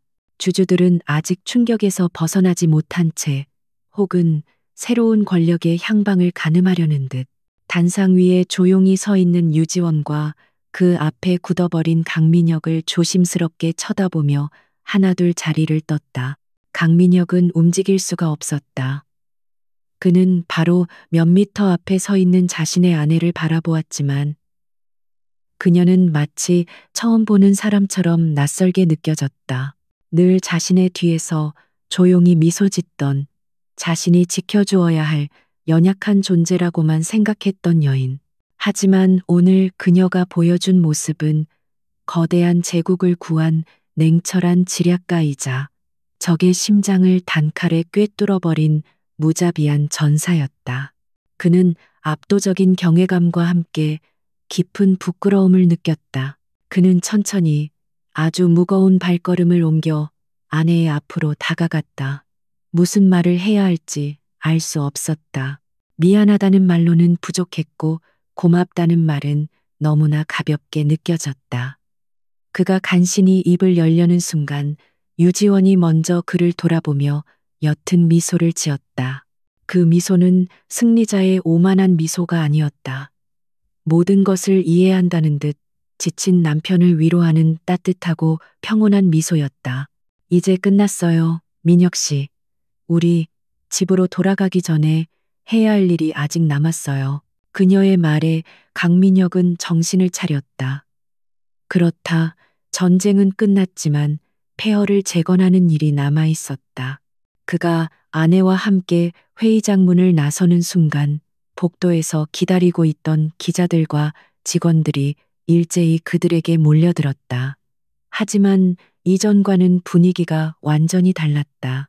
패배한 총수를 향한 동정이나 비난의 눈빛은 없었다. 대신 그들은 경이로운 눈으로 강민혁의 곁에 선 유지원을 바라보고 있었다. 그녀가 바로 아우라를 구한 보이지 않는 영웅이라는 사실을 모두가 직감하고 있었다. 그날 오후 아우라 그룹은 유지원의 지휘 아래 일사불란하게 움직였다. 그녀는 공식적인 직함이 없었지만 그 누구도 그녀의 지시에 이의를 제기하지 않았다. 그녀는 먼저 홍보팀을 통해 주주총회에서 벌어진 모든 진실을 담은 공식 성명서를 발표하도록 했다. 최진석의 반역 행위와 해외 헤지펀드의 파산 소식이 전해지자 시장은 즉각적으로 반응했다. 끝없이 추락하던 아우라 그룹의 주가는 개장 이후 처음으로 상한가를 기록하며 폭등하기 시작했다. 이어서 그녀는 법무팀과 재무팀을 소집하여 최진석 일당이 남긴 부실 자산과 불법 계약들을 처리하는 작업에 착수했다. 그녀는 복잡하게 얽힌 문제의 핵심을 정확히 짚어냈고 가장 효율적인 해결책을 망설임 없이 제시했다. 그녀의 판단은 빠르고 정확했다. 오랫동안 그룹을 좀먹어온 문제들이 그녀의 손을 거쳐 하나씩 정리되는 모습을 보며 아우라의 임직원들은 전율과 함께 절대적인 신뢰를 느끼기 시작했다. 강민혁은 그 모든 과정을 아내의 곁에서 묵묵히 지켜보았다. 그는 더 이상 자신이 모든 것을 결정해야 한다는 강박관념에 시달리지 않았다. 대신 그는 아내의 의견을 경청하고 그녀의 판단을 존중했다. 그는 자신이 보지 못했던 부분들을 짚어내는 아내의 통찰력에 감탄했고 위기 속에서도 흔들림 없는 그녀의 침착함에 의지했다. 두 사람은 자연스럽게 서로의 부족한 부분을 채워주는 완벽한 파트너가 되어가고 있었다. 밤이 깊어서야 모든 긴급 조치가 마무리되었다. 텅 빈 총수 집무실에는 두 사람만이 남아 있었다. 창밖으로는 서울의 야경이 별처럼 펼쳐져 있었다. 길고 긴 침묵 끝에 강민혁이 먼저 입을 열었다. 그는 유지원의 앞에 서서 깊이 고개를 숙였다. 미안해, 지원아. 내가 정말 어리석었어. 당신을 알아보지 못하고 내 자존심 때문에 당신 마음에 상처만 줬어. 당신이 없었다면 나는 모든 것을 잃었을 거야. 그의 목소리는 진심 어린 후회와 미안함으로 떨리고 있었다. 유지원은 조용히 다가가 그의 손을 잡았다. 고개 들어요, 민혁 씨. 당신은 혼자서 너무 무거운 짐을 지고 있었을 뿐이에요. 나를 믿어주지 않았던 게 아니라 나를 지켜주고 싶었던 거잖아요. 나는 다 알아요. 그녀의 따뜻한 위로에 강민혁은 차마 고개를 들 수 없었다. 그는 아내의 손을 마주 잡으며 말했다. 이제는 아니야. 이제부터는 당신이 나를 지켜주는 게 아니라 우리가 서로를 지켜주는 거야. 당신은 더 이상 내 뒤에 숨어 있지 않아도 돼. 내 옆에서 나와 함께 아우라를 이끌어줘. 그의 고백은 단순한 제안이 아니었다. 그것은 그의 세계관이 완전히 바뀌었음을 의미하는 선언이었다. 그는 이제 아내를 동등한 파트너이자 자신보다 더 뛰어난 능력을 가진 존경스러운 동반자로 인정하고 있었다. 유지원은 그의 눈에서 진심을 읽었다. 그녀는 조용히 고개를 끄덕였다. 그녀가 원했던 것은 바로 이것이었다. 남편의 위에 서는 것이 아니라 그의 곁에서 나란히 서는 것. 다음 날 아우라 그룹 이사회는 만장일치로 새로운 직책을 신설했다. 바로 그룹의 미래 전략과 위기 관리를 총괄하는 최고 전략 책임자 CSO 자리였다. 그리고 그 자리에 유지원이 공식적으로 임명되었다. 이 인사는 대한민국 재계에 신선한 충격을 던져주었다. 누군가는 총수의 아내라는 이유로 특혜를 받은 것이라고 수군거렸지만 주주총회에서 그녀의 능력을 직접 목격한 사람들은 그것이 아우라 그룹 역사상 가장 현명한 결정이었음을 의심하지 않았다. 아우라 그룹에는 새로운 새벽이 밝아오고 있었다. 배신자들이 남긴 상처는 깊었지만 그 고통을 통해 회사는 더욱 단단해졌다. 그리고 그 중심에는 이제 막 진정한 파트너로 거듭난 강민혁과 유지원이 있었다. 그들은 함께 창밖을 내다보았다. 앞으로 또 어떤 시련이 닥쳐올지 알 수 없었지만 이제 두 사람은 더 이상 두렵지 않았다. 서로의 손을 잡고 있는 한 그들은 어떤 폭풍도 이겨낼 수 있을 것이라는 확신이 있었다. 몇 주가 흘렀다. 아우라 그룹은 주주총회의 충격에서 완전히 벗어나 새로운 활기를 띠고 있었다. 최진석의 반역이라는 거대한 태풍은 오히려 그룹 내부에 깊숙이 박혀있던 부패와 비효율이라는 독소를 깨끗하게 씻어내는 정화작용을 했다. 강민혁과 유지원 두 사람은 이제 그룹의 명실상부한 공동 리더로서 완벽한 호흡을 보여주었다. 강민혁의 저돌적인 추진력과 비전은 유지원의 냉철한 전략과 위기관리 능력과 결합하여 강력한 시너지를 만들어냈다. 직원들은 더 이상 유지원을 총수의 아내로 보지 않았다. 그들은 그녀를 그룹을 구한 영웅이자 가장 신뢰할 수 있는 지휘관으로 존경했다. 그녀가 주재하는 회의에서는 그 어떤 불필요한 보고나 변명도 용납되지 않았다. 오직 데이터와 논리만이 존재했고 그 덕분에 아우라의 의사 결정 속도와 효율성은 이전과는 비교할 수 없을 정도로 향상되었다. 강민혁은 그런 아내의 모습을 자랑스럽게 지켜보며 그녀가 자신의 능력을 마음껏 펼칠 수 있도록 든든한 버팀목이 되어 주었다. 그러던 어느 평온한 오후 강민혁의 집무실에 비서실장이 다급한 표정으로 들어왔다. 총수님, 방금 병원에서 연락이 왔습니다. 회장님께서 의식을 완전히 회복하셨다고 합니다. 기적적으로 모든 기능이 정상으로 돌아와 내일 퇴원하실 수 있다고 합니다. 그 소식은 회사 전체에 퍼져나가며 축제 분위기를 만들었다. 모두가 늙은 사자의 기적적인 귀환을 축하했다. 강민혁 역시 기쁨과 안도감에 눈시울을 붉혔다. 하지만 유지원만은 달랐다. 그녀는 소식을 듣고 잠시 생각에 잠긴 듯 창밖을 바라보았다. 그녀의 입가에 누구도 눈치채지 못할 만큼 옅은 미소가 스쳐 지나갔다. 기적이 아니라 이제 모든 막이 내리고 연극의 연출가가 무대 뒤에서 나올 시간이 되었다는 것을 그녀는 직감하고 있었다. 할아버지의 큰 그림은 아직 마지막 한 조각이 남아 있었다.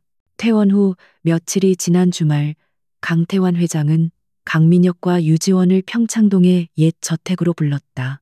다른 가족이나 수행원 없이 오직 세 사람만을 위한 저녁 식사 자리였다. 저택에 도착했을 때 두 사람은 정원에서 직접 난초를 돌보고 있는 할아버지의 모습을 보고 깜짝 놀랐다. 그는 병상에 누워있던 허약한 노인이 아니었다. 오히려 이전보다 더 정정하고 눈빛은 형형하게 빛나고 있었다. 저녁 식사는 조촐했지만 정갈한 한식으로 차려졌다. 식사가 진행되는 동안 아무도 회사 이야기를 꺼내지 않았다. 그들은 평범한 가족처럼 소소한 일상과 옛 추억에 대해 이야기했다. 하지만 식탁 위에 흐르는 공기 속에는 왠지 모를 긴장감과 기대감이 섞여 있었다. 마침내 식사가 끝나고 차를 마시는 시간이 되자 강태환 회장이 드디어 입을 열었다. 그의 목소리는 낮고 묵직했다. 미녀가, 그리고 지혜로운 내 손주며느리야, 오늘 너희에게 할 말이 있다. 내가 벌인 이 모든 연극의 진실에 대해서 말이다. 그는 자신이 쓰러졌던 그날부터 지금까지 자신의 병은 모두 치밀하게 계획된 연기였다고 고백했다. 그는 뇌출혈로 쓰러진 적도 의식을 잃은 적도 없었다. 그는 병실 침대에 누워 자신이 만들어낸 거대한 폭풍 속에서 각 인물들이 어떻게 움직이는지를 처음부터 끝까지 지켜보고 있었던 것이다. 강민혁은 충격으로 입을 다물지 못했다. 그는 할아버지를 잃을지도 모른다는 공포 속에서 보냈던 지난 몇 주간의 시간이 떠올라 배신감 마저 느꼈다. 할아버지, 어째서 저희를 그렇게 속이셔야만 했습니까? 강태환은 손자의 눈을 똑바로 바라보며 말했다. 첫째는 썩은 가지를 쳐내기 위함이었다. 나는 오래전부터 최진석이 검은 속내를 품고 있다는 것을 알고 있었지만 물증이 없었다. 섣불리 그를 건드렸다가는 오히려 내부 분열만 커질 뿐이었지. 내가 사라진 극한의 상황 속에서만 놈은 자신의 본색을 드러낼 것이라 확신했다. 그는 잠시 말을 멈추고 유지원을 향해 부드러운 눈빛을 보냈다. 그리고 둘째이자 가장 중요한 이유는 바로 너희 두 사람을 위한 시험이었다. 그는 다시 강민혁을 보며 말을 이었다. 민혁아, 너는 똑똑하고 재능이 있지만 실패를 겪어보지 않아 오만했다. 진정한 리더십은 홀로 모든 짐을 지는 것이 아니라 주변 사람을 믿고 그들의 능력을 이끌어내는 것임을 깨닫게 해주고 싶었다. 너는 이번 일을 통해 내 곁에 얼마나 대단한 보물이 있는지를 깨닫게 되었을 것이다. 그의 시선은 다시 유지원에게 향했다. 그리고 내 손주며느리, 지원아. 나는 네가 가진 그 눈부신 재능을 그저 평범한 아내라는 울타리 안에 가둬두고 있는 것이 늘 안타까웠다. 네가 가진 그 지혜와 용기는 한 남자의 아내로 머물기에는 너무나 아까운 것이었다. 이 정도의 위기가 아니고서는 네가 스스로 봉인을 풀고 세상 밖으로 나오지 않을 것임을 알고 있었다. 나는 민혁이뿐만 아니라 아우라 전체가 너의 진정한 가치를 알게 되기를 바랐다. 모든 진실이 밝혀지는 순간이었다.